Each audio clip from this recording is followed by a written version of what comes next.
Good morning. Today we're going to paint this building again.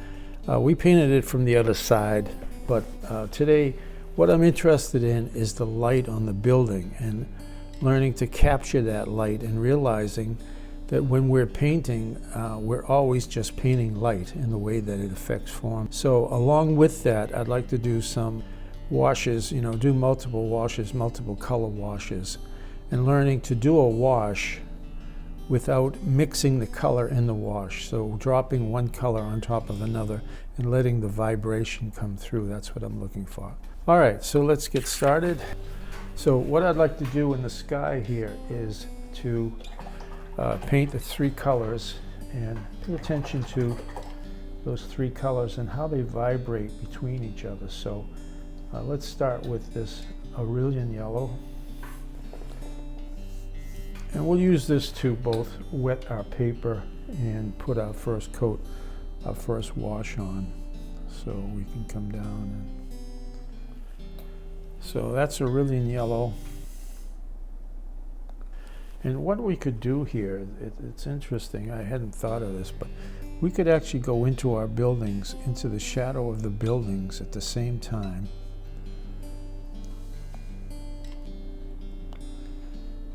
And let's get all of that in. All right, so now we're gonna drop some rose and drop that right on top. Now notice I say drop so that you don't press so hard that you're mixing the colors. If you press hard, you're gonna mix the colors. This way, what we're doing is we're just letting the color come down. We're letting this rose, we're just dropping it on top of the yellow. Okay, so you get that beautiful warm tone. You don't really have to pick them up, you could let this come right down. That we want to hold, you don't want that to... Okay, you can just let that come right down. So you can see this beautiful color setting up. So let's take some cobalt blue now. Mix up enough so that you can cover all your, okay, and we'll drop that right on top. Now drop it. See, I'm not pressing very hard. I'm just letting it come down. I'm just leading the color. Just leading it where it wants to go. So you get these beautiful gray tones, and there's some vibration underneath with the yellows and the rose coming through, like quince sienna. And we can paint this roof.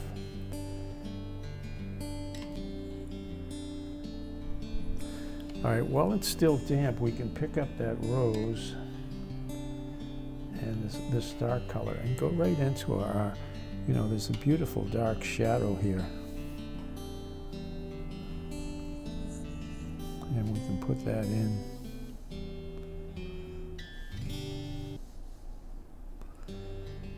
It's very dark, and then it gets much lighter, so we get the rose in there.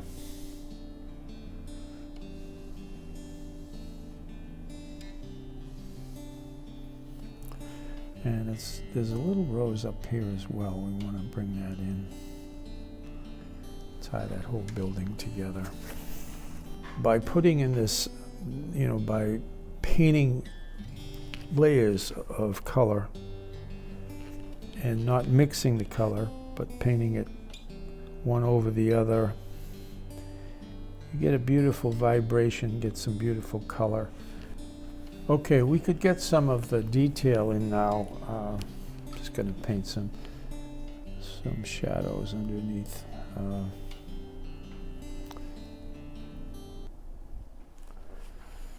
Get some of these windows in.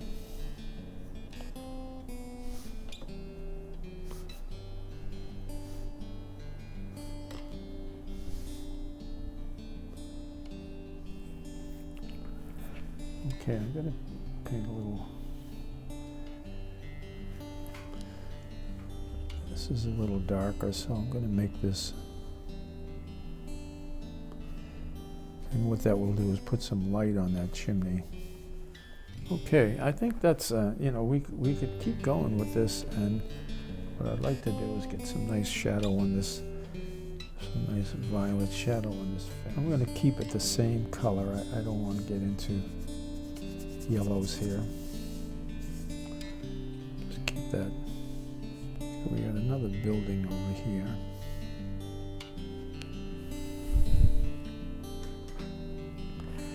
And we could paint the sidewalk here, or driveway, a little darker. Keeping that violet tone through the whole painting here. I'm going to put a few of these shadows in here.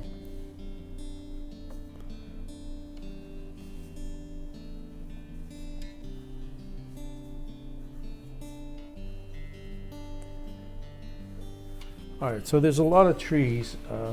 The trees, they're, you know, ultramarine and quinceanea, and then you want to put some rose in there. So, and I'll do a few of them, but you know, the trees will take you a little while. But what you want to do is just sort of suggest them.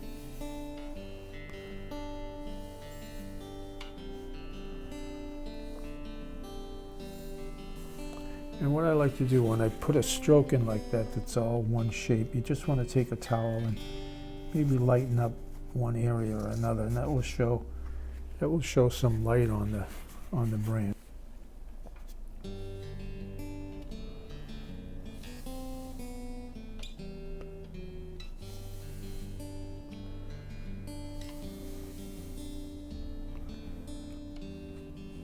A lot of branches. You know, take your time with it, and don't get frustrated. You know, the trees are beautiful, and they add so much to your painting. And if you, you know, a lot of students, particularly, they don't put in enough branches, and the trees don't look real. They don't look fulfilled. You know. And if you take some darks, you know, just add a dark streak here and there. That it gives it some shadow. Okay, I'll put this. This one's coming right down.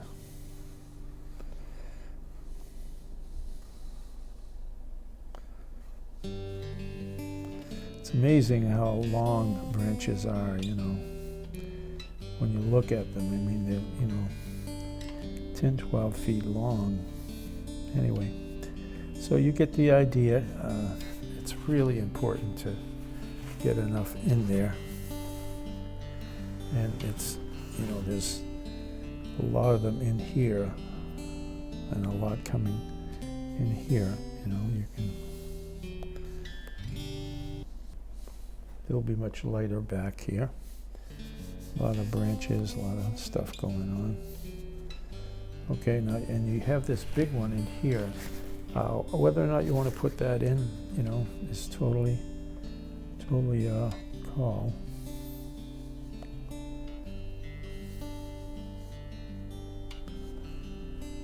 That's it's going to be much lighter. All right, so let's get some of this shadow in. So I have a nice mix here, and I'll just, so we have a nice shadow, and it's coming up the building here.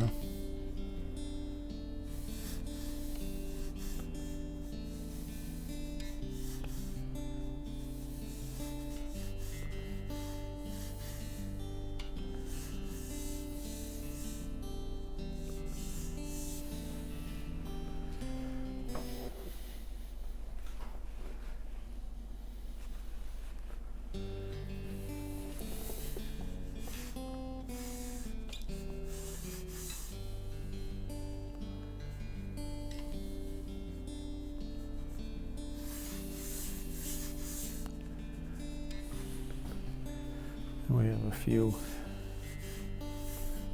coming here right up the hill. Shadows are wonderful because they lead the viewer into the painting, and they direct your It helps you to direct the viewer's eye around your painting. Okay, see, this is what I mean. This tree needs a little bit of light, so you can wet it and just go in with your towel. Just that little bit of light helps so much to, versus a really dark, big dark. There's some shadow underneath that eave. All right, let's, just for fun here, let's put some, couple of figures in there. Let's put a big one here. So use that method of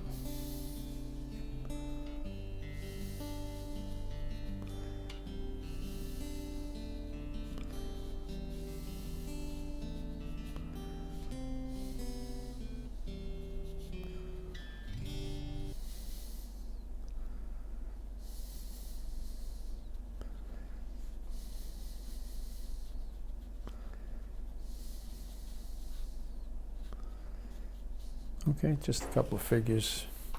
Keep them in the shadow.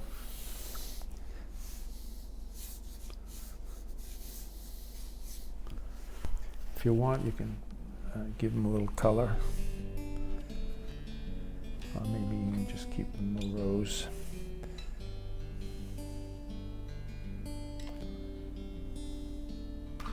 All right, so there you go. It's really just nice, learning the washes, learning to get some vibration and some beautiful color, glowing color beneath your washes. Okay, I hope that helped, and I will see you next week. Thank you.